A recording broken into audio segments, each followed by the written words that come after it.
Social media questions. Cornbread855 on Twitter. Okay. Who's the first person that told you that you were funny? Cornbread855. I know. Oh wait, no, I know. You know Cornbread844. Oh. Okay, sorry. New cornbread. What is the question? Who was the first person that told you you were funny? Okay, so I was working in a nursing home. When I was 16, I was a dietary aide. And, you know, because my family sometimes be like, that was funny. But the first person was a girl. Her name was Karen Brendamule. And she worked alongside me there. She was already in high school, and I was just a kid, you know, trying to make, you know, a few dollars over the summer. And she's the first person outside of my house who, when we were washing dishes in the kitchen, she said, you are funny. And I remember it. It was like, and a girl liked me, which was also like, blew my mind. Right. And I said, I want to be a stand-up comedian. I already knew. I'd already been watching stuff 12, 13 years old. But this kind of made it click, you know? Natasha Rigo on Facebook. When will you have a comedy world tour? Is it a world tour that you're doing now? Nope. Or? This one's U.S. I did a bunch of Canada, and this year was U.S. And then next year, we're actually starting to put together places that I've never performed before. Yeah. So we got South Africa, we got Australia, London.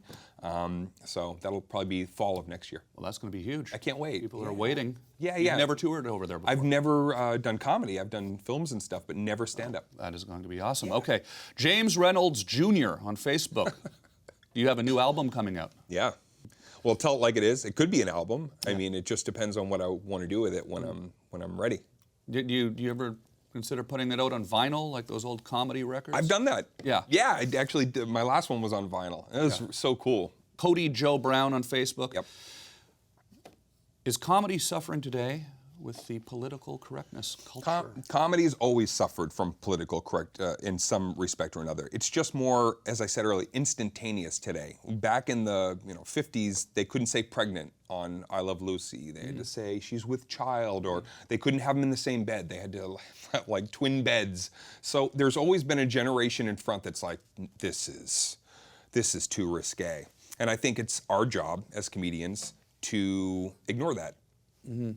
You know, the early stylings of comedy clubs, the idea of like a speakeasy, where you could speak easy. You could go in and you can actually purge yourself of the things that sometimes, the random thoughts that bump into our head.